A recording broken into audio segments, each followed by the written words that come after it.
ni Jesus kung tatawagan.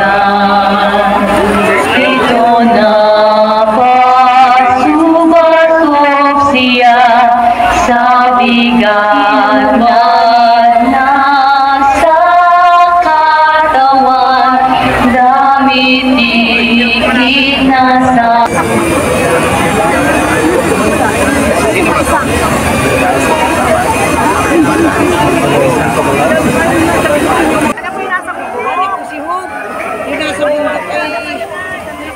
Palo.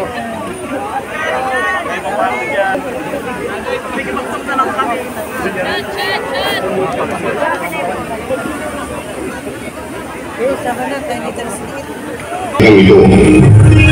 Isa sa mga sundalo ang umunos sa tagiliran ni Jesus na nagsugat dito at biglang dumali ang dugo at tubig.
sapagkat sa pamamagitan ng krus ay sinakop mo ang mundo.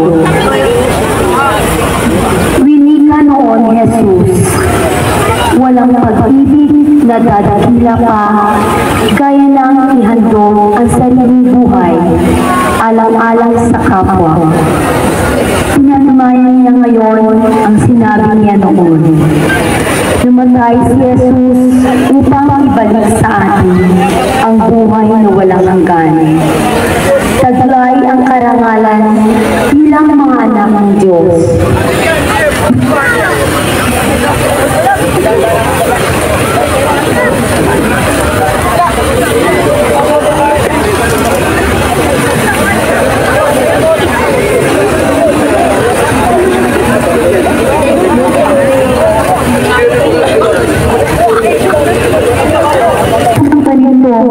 Nagdudumila na katotohanan.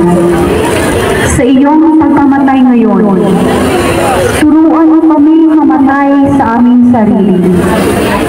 Turuan mo kami maiwaksi ang sariling kasakiman.